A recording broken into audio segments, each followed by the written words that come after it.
exercise in our bodies influence self-esteem and confidence, and in turn, mental health and our well-being. I think most of us on the call today are parents and carers, and I'm the parent of two beautiful girls. And we all play a critical role in shaping how our young people think about these concepts and develop attitudes and relationships with food. And I congratulate you on taking the time to listen to Sophie to explore this and teaching yourself how to support your young people. Knox City Council is committed to providing support to our community across many areas. And we have a few other events this week that might be of interest to you. So please keep an eye on our calendars and news alerts for other events and activities, or if this is something specific to you, please let us know. So please enjoy the session, and thank you all for joining in. And I'll hand now back to Sarah. Have a good time. Thank you so much, Mel Lawkins. It was lovely having you with us tonight. So I'd now like to welcome Sophie. With a Bachelor of Science and Masters of Dietetics, Sophie is an accredited practicing dietitian who has a passion for evidence-based nutrition. Sophie runs a busy online practice working predominantly in the gut health and disordered eating space. Having her own struggles with a poor relationship with food and her body as a teenager, Sophie is very passionate about helping others find peace with food. So with that in mind, I will now pass over to Sophie. Thanks, Sarah. Let me share my screen if I can work out how to do that. Okay. Can we see that? I think so. Yeah, all good. Awesome. So yes, this webinar is entitled Cultivating Healthy Relationships with Food for Parents of Young People, but it is aimed at everyone. You don't necessarily need to be a parent to take something away from this. And I strongly believe that the best way that we can support young people in cultivating healthy relationships with food is by modeling healthy relationships with food. So hopefully this webinar helps you improve your own relationship with food, and in turn, help improve the relationship of food of others as well. So a little bit about me. So as Sarah said, I am an accredited practicing dietitian. I consult, I just have my own online clinic. So the name of my clinic is Healthy Bod, Healthy Mind, and I strongly believe that having a healthy relationship with food and your body is just as important, if not more important, than actually eating a nutritious and balanced diet.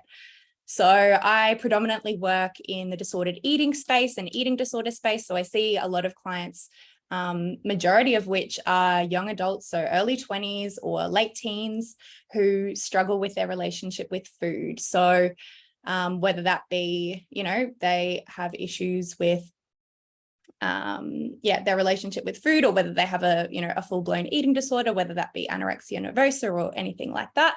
That is majority of my clients, as well as seeing people who have issues with gut health and IBS, which is also quite interlinked within that space of disordered eating as well. So yeah, I've seen firsthand as well the impacts that diet culture and dieting and having a poor relationship with food can have on your own on my own mental health as a young adult, as well as all of the people that I see in clinic every day. So it is something that is really important to me in promoting and helping people repair their relationship with food, because it is something that is so prevalent in today's society, where people have really bad relationships with food and their body. So let's start off with, what is diet culture? So I do use this word a lot, and it is something that I think is so prevalent in today's society. So essentially what diet culture is, it is a system of societal beliefs and rules that promotes weight loss at any cost. in order to achieve this ideal appearance. So it equates being in a smaller, leaner body as being healthier, as well as having these moral and societal feelings of superiority as well associated with it. So I find that this is particularly prevalent in today's Western, or, the Westernized society. And I'm sure that majority of people probably in this webinar have, at one point or another been on a diet or thought about losing weight, or bought into, something that is being promoted by diet culture. So what can this look like? So there's obviously the more classic overt signs of diet culture, like, celebrities their bodies being commented on in the tabloids, gyms promoting weight loss challenges, TV shows like The Biggest Loser, centered around losing weight, using extreme methods or at all costs. And then more recently, or in today's society, more so it's being pushed online on social media by influencers promoting things like appetite suppressants or waist trainers or skinny teas and all of these types of things, which are all predominantly aimed at losing weight. But more recently, diet culture has become a little bit more subtle. So especially in terms of what I was just talking about, especially online and on social media, it's geared more towards the wellness area now. So a lot of the time it's able to hide behind this guise of health and wellness. But in reality, it is still, all of these supplements that we're hearing about, the greens powders, the de-bloating supplements, all of these things are still very deeply rooted in diet culture and, making yourself as small and as cleansed, as detoxified as possible. In the end, trying to essentially promote weight loss. And the thing is that diet culture is a multi-billion-dollar industry, and it makes money off the fact that none of these products or diets actually work in the long run. They count on you coming back and buying into the next quick fix. And somehow we, or the ones buying into these products, or the totally unsustainable diet, or the gimmicky powder that's never going to do anything, we're made to feel like the failure. We weren't able to stick to this diet, so it must be me that's the problem. It's not the diet that was the problem. And so we keep going back, and that's why they're able to make so much money. But the fact is, we weren't born with these, all of these rules that we have around food. And feeling insecure or self-conscious about our bodies is something that is learnt or pushed onto us by society. It's not something that, you're born as a baby and you're immediately feeling insecure about your little chubby legs or anything like that. So, the ultimate goal of diet culture is oppression, especially of minorities, people in larger bodies, and women. And it instills the idea that being fat or in a larger body is the worst thing that someone could be in this world, when in reality, weight doesn't actually define your health. You can live in a larger body and be very, very healthy. You simply can't tell how healthy someone is just by looking at them. So, some common phrases that, if you are under the guise of diet culture, you may be thinking, oh, this food has too many calories, or I need to work off this food, or I'll gain too much weight if I eat X, Y, and Z. Those are some signs that someone is being heavily influenced by diet culture. So the reality is that majority of diets fail. And what I mean by fail is that, the main goal of a restrictive diet is to lose weight. However, the issue with these diets is that they are generally very, very unsustainable. So they, generally people lose weight, they find that they are unable to stick to the diet, and they regain the weight. And the ironic thing is that most people follow diets to lose weight under the idea that losing weight will fix them. It'll make them healthier and happier. However, usually the opposite happens.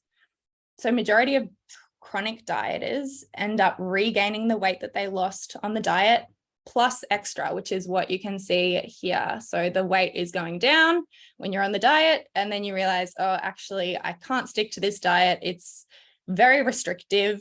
And so you rebound off that. And generally, the research has shown that people who yo-yo diet tend to regain more weight in the long term. So really, going on a diet is all quite counterintuitive.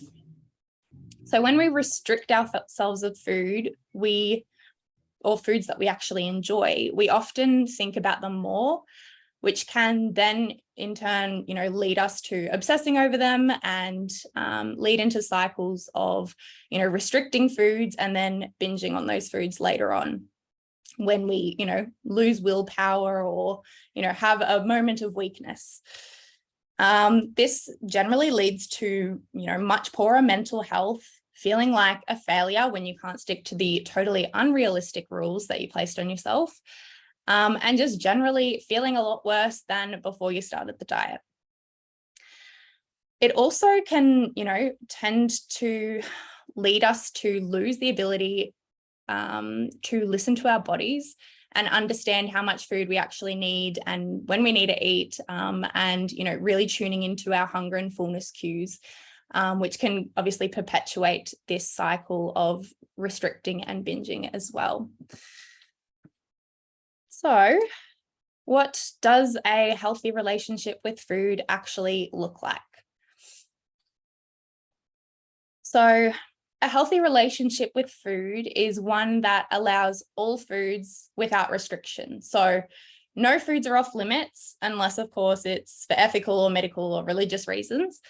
But this means having unconditional permission to eat any food at any time. So a lot of the time, people think that they have given themselves permission to eat any food, but it may still have conditions on it. So for example, oh yes, I can have chocolate, but I can only have 2 squares. Or, I'm allowed to have bread, but I couldn't possibly have it at more than 1 meal per day.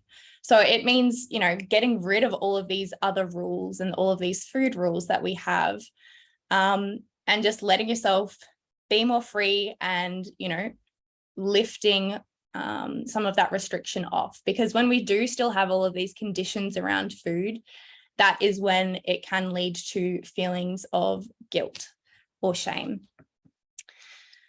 So we also want to have the ability to be flexible and spontaneous with food. So often with obviously being on a diet, we are generally quite rigid with what we eat. So having a good relationship or a healthy relationship with food, we want to have the ability to be flexible. So, if someone has brought cookies into the office, you want to be able to say, yes, I want to have a cookie, like I'm allowed to have a cookie, and, feel absolutely fine about that decision. You don't want to be, getting in there and freaking out because you're like, I can't be flexible with my eating, this isn't in my meal plan and all of that kind of thing. So having the ability to be flexible and spontaneous is really important. So again, as I said, with the first point, we don't want eating to be a source of anxiety or guilt or shame. Eating is something that we do multiple times a day, every single day of our lives. So if it is causing you anxiety or guilt, it is likely having a huge impact on your mental health. Eating shouldn't cause negative feelings, because food doesn't hold any moral value. It doesn't make you a good person or a bad person, depending on what you eat. Food is totally morally neutral. So there is no perfect way of eating. So we want to kind of let go of these perfectionist tendencies that a lot of us have with food. It can be, something that people like to control. But it is really important to acknowledge that there is no perfect way of eating, and no one has a quote unquote perfect diet. You know, people eat so differently, depending on their culture, depending on their knowledge or education level, their cooking ability, their access to food, their preferences, and just how much they need to eat as a human being. And comparing the way that you eat to how someone else eats is never helpful. There is no right and wrong with food. And there is no kind of perfect diet that is going to fix everything. There is just eating and, eating foods that make you feel good as, your own person.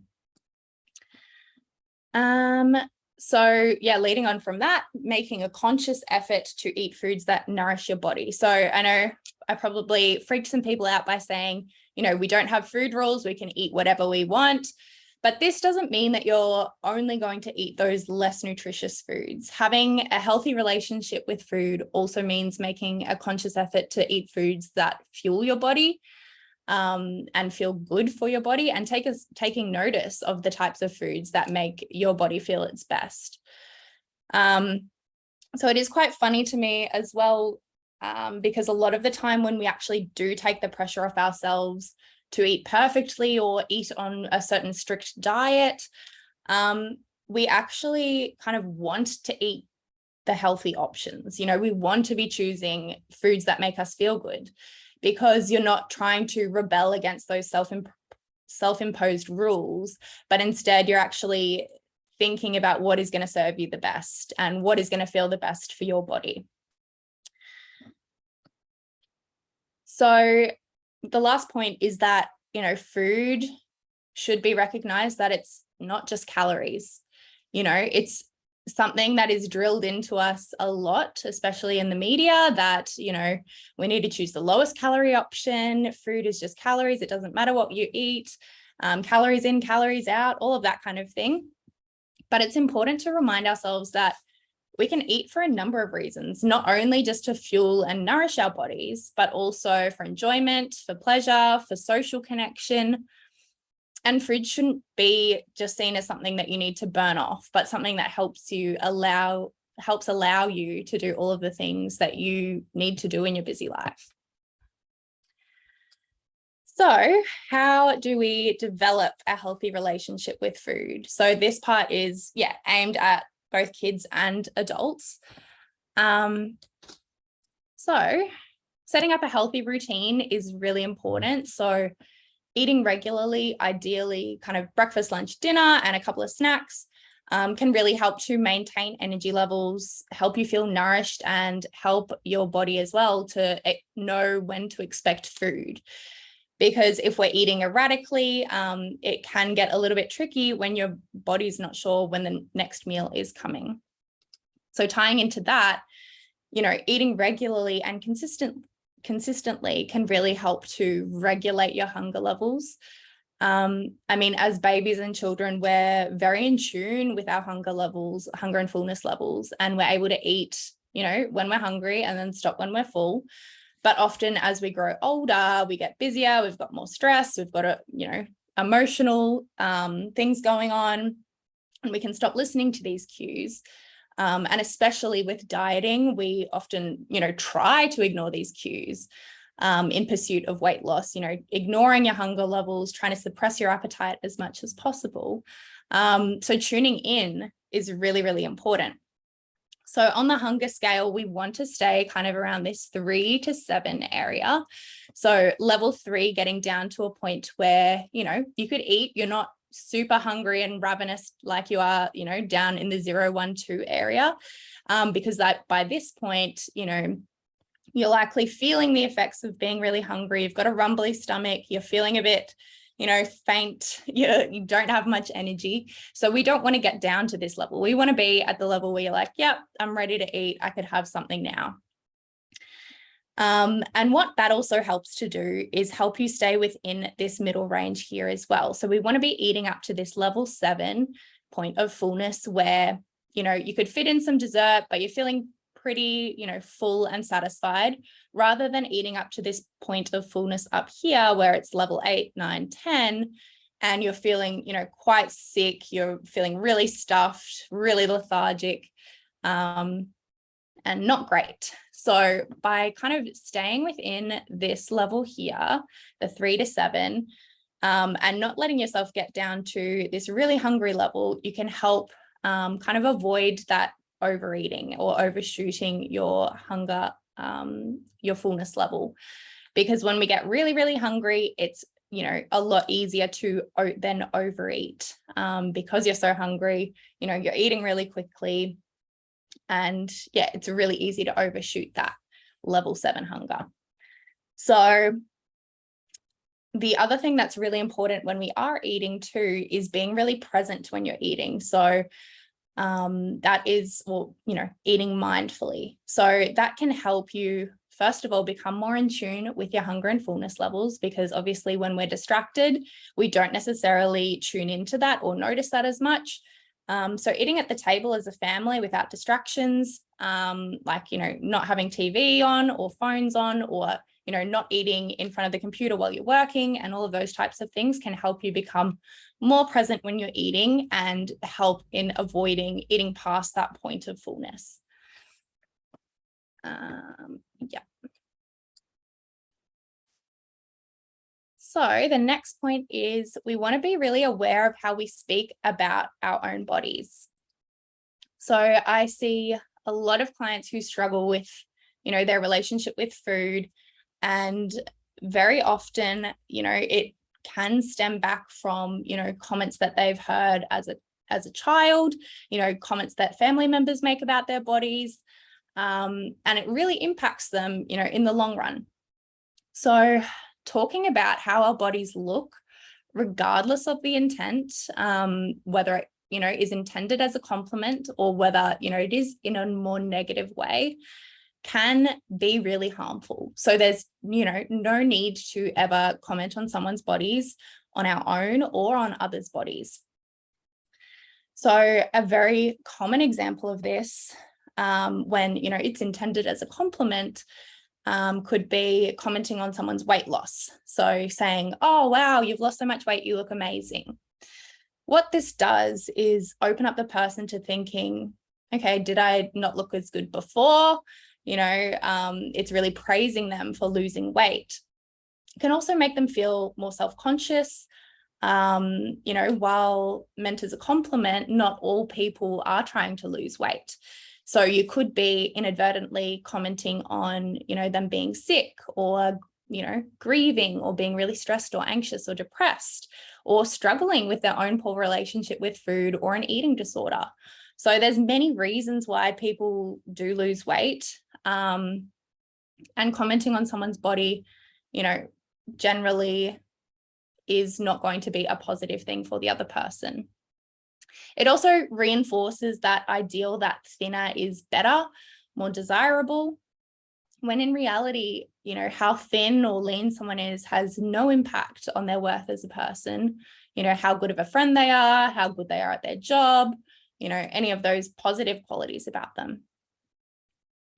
And when we comment on appearance, especially on someone's body, it can really get wrapped up in their self-identity as well. So then when their body changes, as it does, as bodies, continuously change, our bodies are always changing, they may feel like they're losing that part of their identity, which is seemingly valued by other people.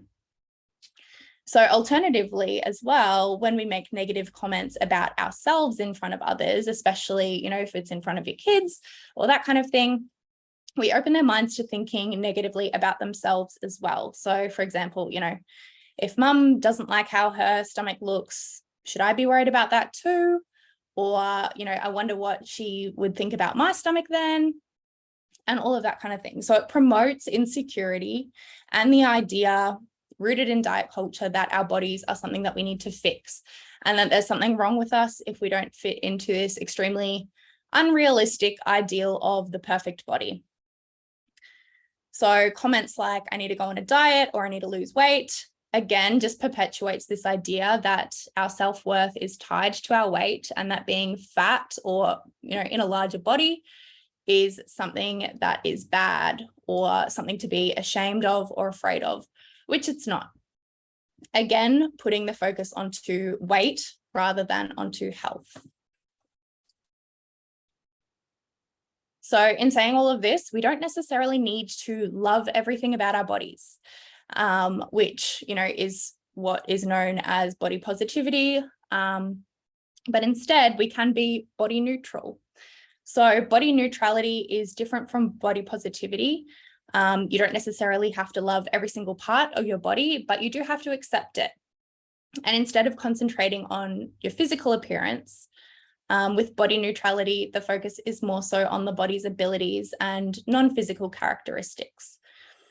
So instead of commenting on someone's weight, we want to talk about what our bodies can do rather than what they look like. So this goes for as well when we talk about exercise, rather than talking about needing to work out because you ate something, talking about exercise in terms of how it makes us feel, whether that be, feeling strong or powerful or confident, or working out to hit a personal best in the gym, or simply just to move your body because it feels good physically and mentally, rather than using exercise as a punishment for eating or as a way to make ourselves smaller.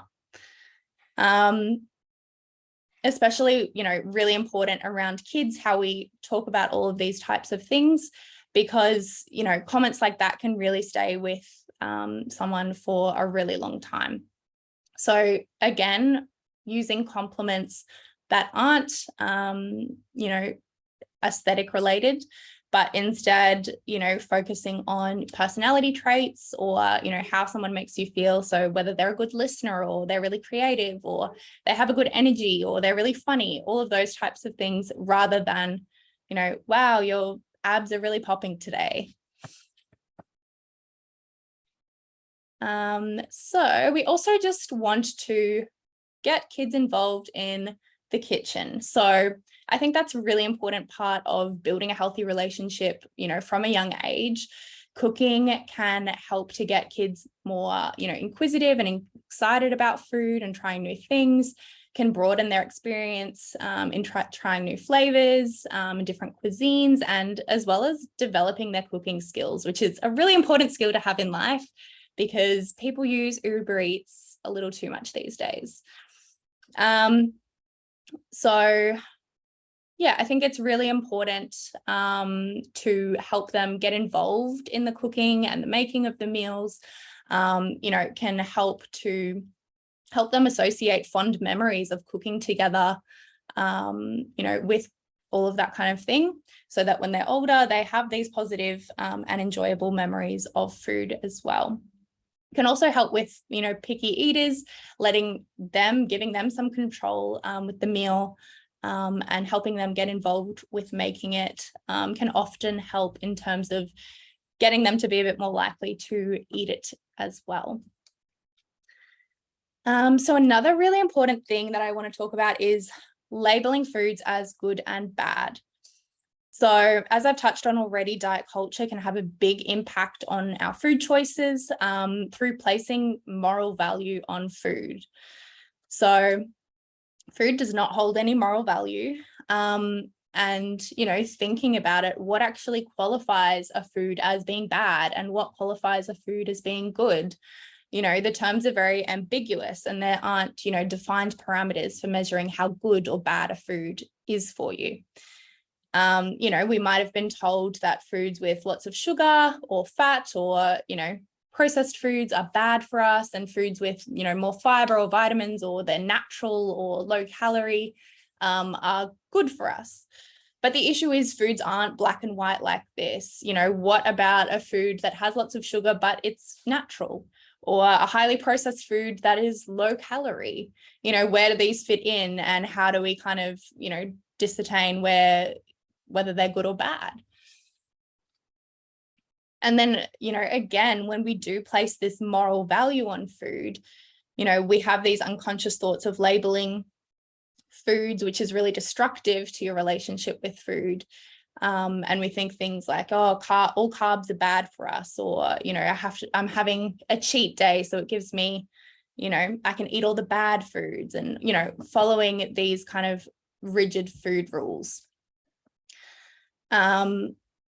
Whereas, when we label foods like this, it kind of leads us to these feelings of guilt or shame and feeling like we need to restrict certain foods. And when we restrict foods, we often kind of, as I said, it gives you the opposite results of what you're intending, because you feel like you can't stop thinking about that food. You want it so bad, you're craving it. Rather than, actually being positive for your health. It increases the likelihood of you binging on these foods when you do actually allow yourself to have them, like the kid at the party whose parents never let them have any sugar, and then they get to the party and, they're shoving their face with all of the cakes and all of the cookies and, everything, and they're bouncing off the walls. Whereas the kids who are allowed to have cookies at home or, are allowed to have sugar in moderation, they're not really that interested. So it's the same, as an adult as well. So the reality is that foods aren't good or bad. Sure, like different foods contain different nutrients, but that doesn't make one necessarily better than the other. If you only ate broccoli for the rest of your life, you probably wouldn't be very healthy. I'm sure you'd have a lot of deficiencies. Just as if you only ate donuts for the rest of your life, you also probably wouldn't be very healthy. We need to have a balance of all foods, and the less nutrient dense foods like donuts can still fit into that balance. What's important to realize that is one food or one meal does not influence, your weight or your health. All foods can be part of a healthy and balanced diet. And rather than thinking of foods as good or bad, we want to think of them as foods I want to have more of the time because they make me feel good, and foods I want to have sometimes because they make me happy, but, maybe they don't have as many nutrients as those other foods. And I think talking to kids about how foods can nourish their bodies is really important, but we don't need to demonize, those less nutritious foods in the process.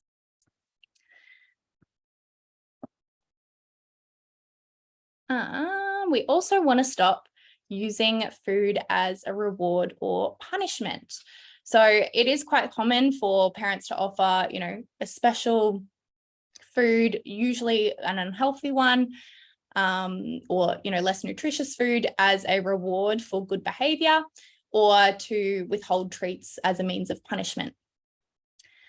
So this kind of does reinforce the idea that you can only eat certain foods when you've behaved a certain way, again, putting back that feeling of restriction and conditional eating, as well as heroing these, less nutritious foods as something that is a huge reward, again, lending it more power and making it seem like more than just food.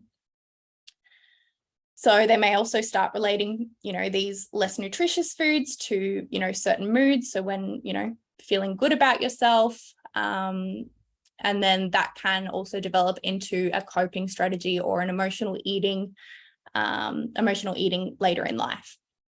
So instead of using food, using things like experiences, like a trip to the zoo or gifts or that kind of thing as a reward instead. We also, the last thing on this little list, we don't want to force kids to finish their plate.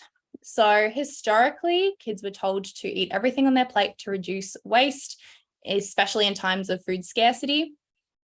And what this can do is teach kids to ignore their hunger and fullness cues, which can cause issues later in life with overeating or compulsive eating as well. So it can create some stress at meal times, if you're battling it out with the kids to try and get them to eat as much as possible or eat that little bit more, which is, not super necessary and just a cause of stress. So I think instead let them be in charge of how much they want to eat, but obviously encourage them to try new foods and, eat until they do feel satisfied and full. Now I've got a little bit of a lunchbox guide. So I guess this can definitely apply to everyone. Obviously lunchbox is more in kids terms, but I guess like lots of things that we want to include in our diet. So we want to think about all of the food groups. So obviously fruits and veggies are a really important source of vitamins and minerals and fiber. Fiber helps you to feel fuller for longer, helps you to support good gut health and keep bowel motions regular. So ideally we want to have, about 2 serves of fruit per day, but you can definitely have more, because I don't know why diet culture demonizes fruit, but it is a really great snack and something that we, definitely can have more of. And then about 5 to 6 serves of veggies a day. So you can spread that out, between lunch and dinner. So about 2 to 3 serves at each main meal. Then we've also got our dairy, so milk, yogurt, and cheese, or, alternatives if you are dairy free. They're a really important source of calcium, which is really important for bone health. Then we've also got our grains and cereals. So again, really important source of fiber, which helps with all of those things I just mentioned, as well as keeping you feeling full and satisfied, which is really important. That's why carbs are great. Then we've got our meat as well, or meat alternatives. So our sources of protein, whether that be fish, chicken, eggs, your vegan or vegetarian alternatives like tofu, tempeh, and legumes, all of those, we want to make sure you're getting enough protein in to support, muscle development and recovery, especially if you are playing sport or training or that kind of thing as well. So what that can look like in terms of your fruit, fresh fruit, fruit salad, dried fruit, tinned fruit, little snack packs and that kind of thing in fresh fruit juice. The dairy foods, again, really important for calcium intake. So that could be, things like low fat cheese, cottage cheese, ricotta, cream cheese, yogurt, like your Greek yogurt, all of that kind of thing is really good to include. Again, it's also a really good source of protein as well. Then we've got our whole grains. So we want to opt for more of your whole grain options rather than your white varieties, or you can even opt for, the added fiber white varieties too. So why we want to opt for more of your whole grains is it's got more fiber in there. It's going to keep them, feeling fuller for longer, and as well, a more slow release of energy because of that fiber too. So things like wraps or sandwiches, rolls, pasta, any of your grains like your rice or quinoa, couscous, homemade pizzas, all of those types of things. Muesli bars are great too. Just some sources of whole grains in there. Then we have got our sources of protein. So things like tuna or salmon, meats, as I said. We want to be opting for your lean meats. We still do definitely want to not have too much animal fat in the diet or saturated fat. Instead, we want to opt for more of your plant-based sources of fat. So things like your nuts, your seeds, avocado, olive oil, all of those types of things, which are your unsaturated fats, which are really good for your heart health and really anti-inflammatory. So any of these types of things are really easy. And then we've also, of course, got our veggies. So whether that be, some veggies and dips, like some fresh crunchy veggies, a salad, whether that salad be in a sandwich or a wrap, or whether it be a salad on its own. Baked veggies, soups, all really easy ways to get in some veggies into kids' diets or adults' diets as well. So some examples of what this could look like, a lot of variety in there. And I think as well, it's really important to kind of normalize having those little treats as well, like I've spoken about. We don't want to have anything off limits. So by, including little treats in their lunchbox, it does kind of help to normalize, having those foods and not making them so off limits. Because as I said, when we do put these restrictions on ourselves and say, this is a bad food, I'm not allowed to have this, that often only makes you want it more. So by normalizing having these little treats and including it in your diet, helps to create a much more positive relationship with food.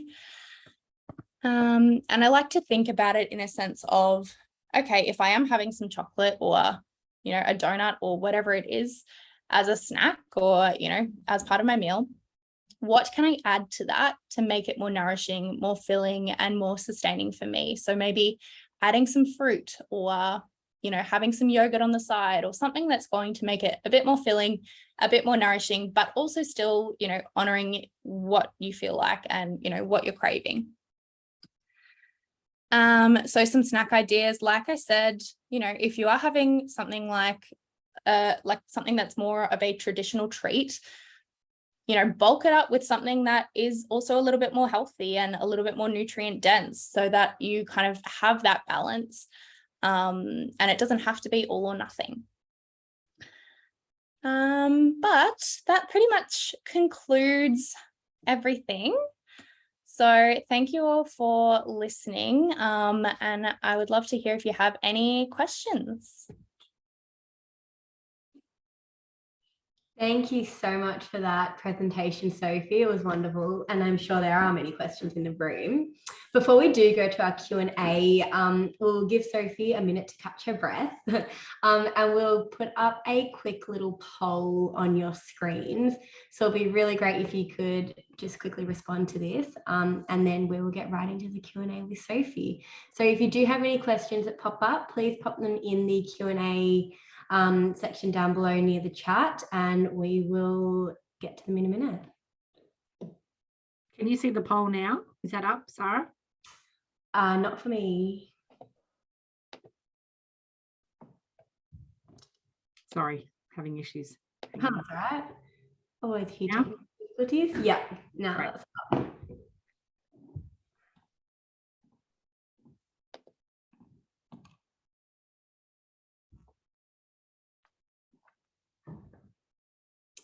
Alrighty, so we'll start with more of a sort of comment, I guess, was put in the chat, but you could have some food for thought there, Sophie. So someone has said, we have 2 10-year-old grandchildren that show very little interest in eating. They don't want to try new foods and generally are reluctant to eat anything despite variety that's offered. They eat very little veggies or fruits despite encouragements. Do you have any sort of tips or hints and tricks and that sort of thing that you could offer? Oh, you're on mute. Sorry. I guess in terms of that, it can be a little bit tricky.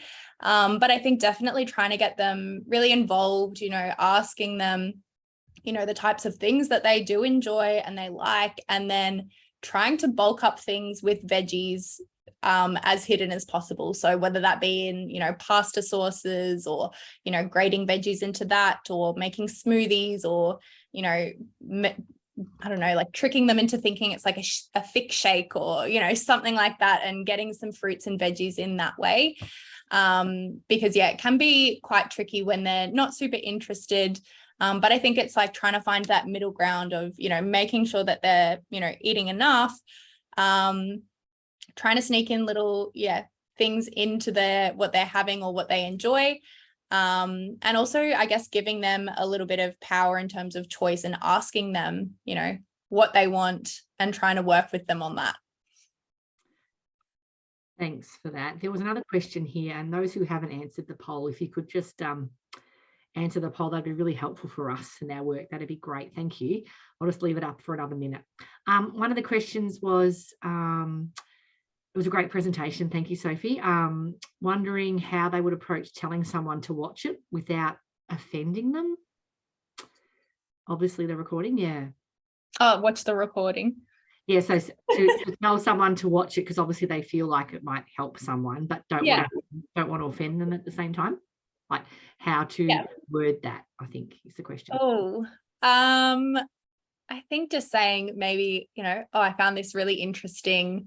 You should give it a watch. Not because I think you need it. Yeah. That can be definitely tricky, but just maybe saying, hey, I watched this thing the other night. I thought it was really interesting. Maybe you'd like it. Yeah. Maybe find it interesting as well. Thank you. I guess just on that as well, Sophie, in terms of approaching people and sort of countering any comments people say that it kind of come across as diet culture?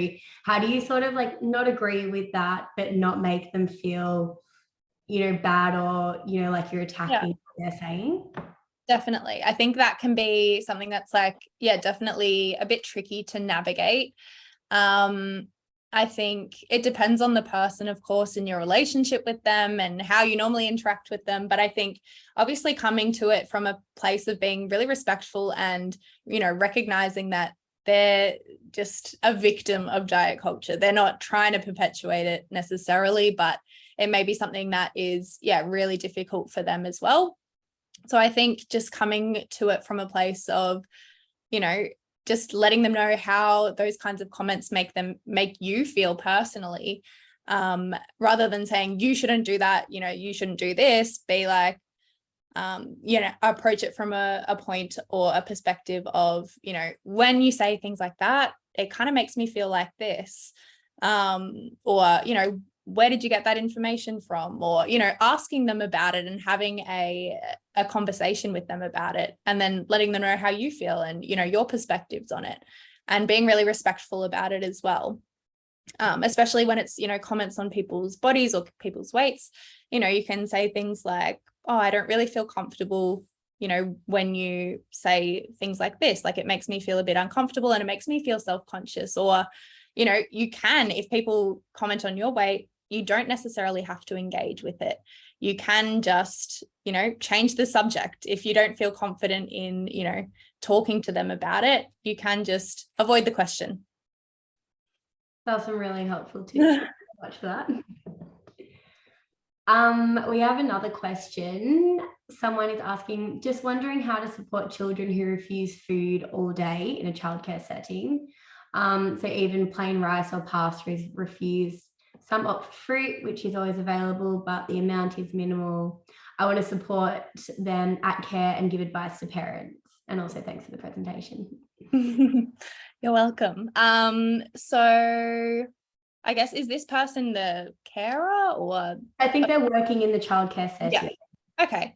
I think definitely communicating with the parents if you're concerned and having a chat to them, finding out maybe what kinds of foods the child likes at home, and also recognizing that, there is only so much that you can do in some of these situations. And, it is likely that this child is probably eating more when they get home. Maybe they're stressed in that particular setting. And there's not always a whole lot that you can do. I think just making sure that you do have different options for them available. And as I said, talking to the parents and finding out whether there are specific foods that they really like, or whether the parent can bring foods for them, that they know that they will eat as well. Yeah, thank you. That was great. Another question here was, I feel scared eating certain foods and even having the same foods twice for dinner. So, for example, rice and pasta, but mainly carbs or even marinated meats. Yeah. I think, that's something that is really common that I see in clinic, especially with people who have, struggles with disordered eating habits or, are very deep in diet culture as well. So I think it is something that, it doesn't kind of go away. It's not something that you can fix immediately. It is a belief system that needs to be broken down over time. And something that I find is really helpful can be journaling about it. So writing down these thoughts when they come into your head, and then kind of going back to them and unpacking them and thinking, okay, where did this thought come from? How true is this? Is it a fact that I can't eat carbs at lunch and dinner? Well, no, that doesn't really make sense. And kind of unpacking those thoughts until you come up with a more rational way of thinking about it. And then the next time that thought comes up again, you can kind of think about it from that more rational perspective, or, think back to, okay, I've thought about this before, this is what we've come up with, and we're going to combat that, negative thought with this more rational thought. Another way I really like to think about it as well is, as if it is your best friend saying this about themselves, or someone that you really love and care about. So, if they're saying, I can't eat rice and pasta, twice in the same day, or whatever it is, how would you respond to them? You would be like, well, that's a bit silly. Like, there's no reason why you can't, or, you know, if they're having negative thoughts around their body or that kind of thing as well. And so thinking about it from that more outsider's perspective can be really helpful in, rationalizing those thoughts a little bit more. But ultimately, it does just come down to essentially challenging yourself and trying to, you know, overcome those food rules by challenging yourself, because the more that you do it and the more that you get comfortable with it, the easier it becomes. Thank you. That was well answered. Thanks. Yeah, that was super helpful. I guess also on the similar sort of topic, in all those things that you spoke about and having like a healthy relationship with food at the start. So, you know, not having morals, you know, not having food rules and things like that. Do you have any practical sort of things you can do? I know I've seen on your Instagram, you sort of got your little chocolate trick, which I think is really good. But maybe if you share a little bit about that, I know I think it's really helpful.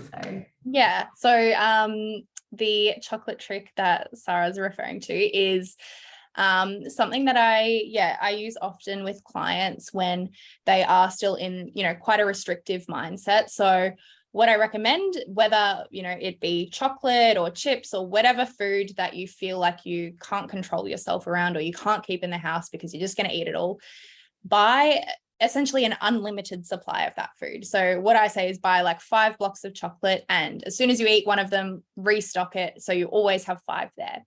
And what that helps to do is kind of normalize having that food around. So it kind of takes away that power that that food has over you, in a way that, you know, if it's there all the time, it doesn't have that novelty anymore.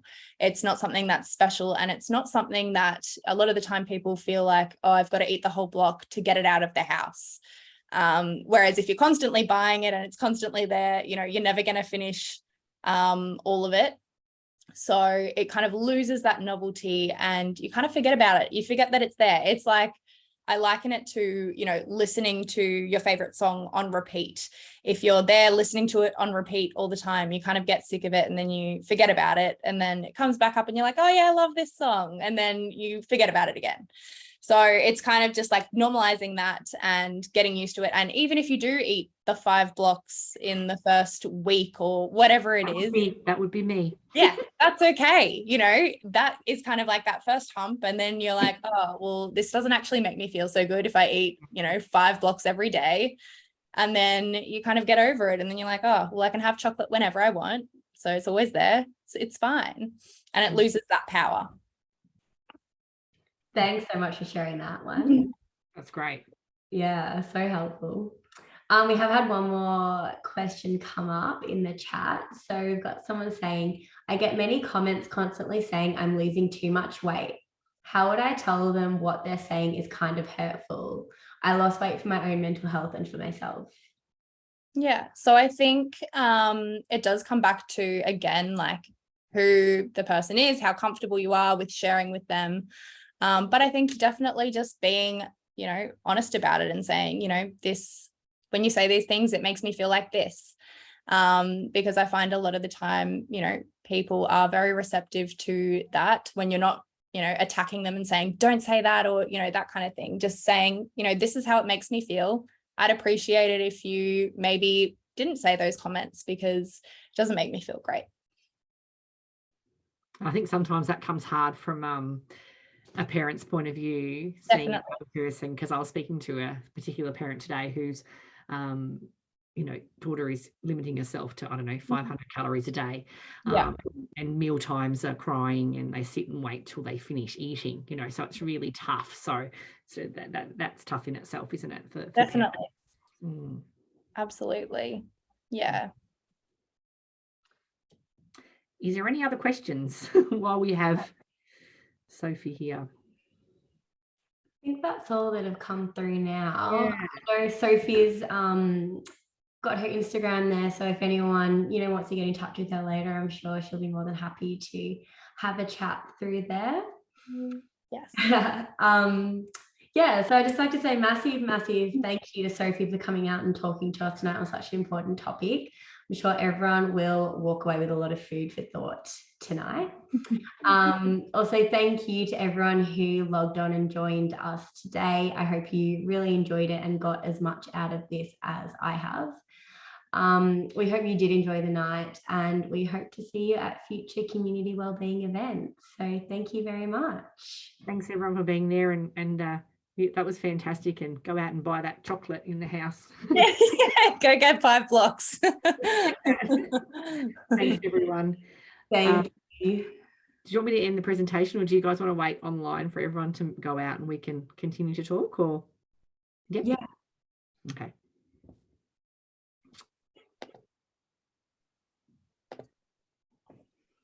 This is where you wait for everyone to leave. See who's still actually at their desk, at their computer. Yeah, some people might have left it on and left. That has definitely happened before. Yeah. Oh, yeah.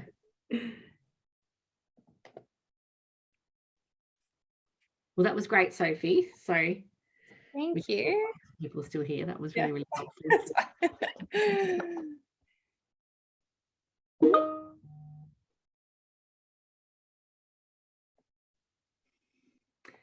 There is a way, I'm not sure how to Yeah, I was going to say, can we? Yeah, to kick people out, but I'm not sure how to do it. If anyone else knows. Anyone else know? I'm just trying. Yeah. Only 3 to go. We're down to us 5, I think. Got 3 people left in. Yeah, I better stop recording.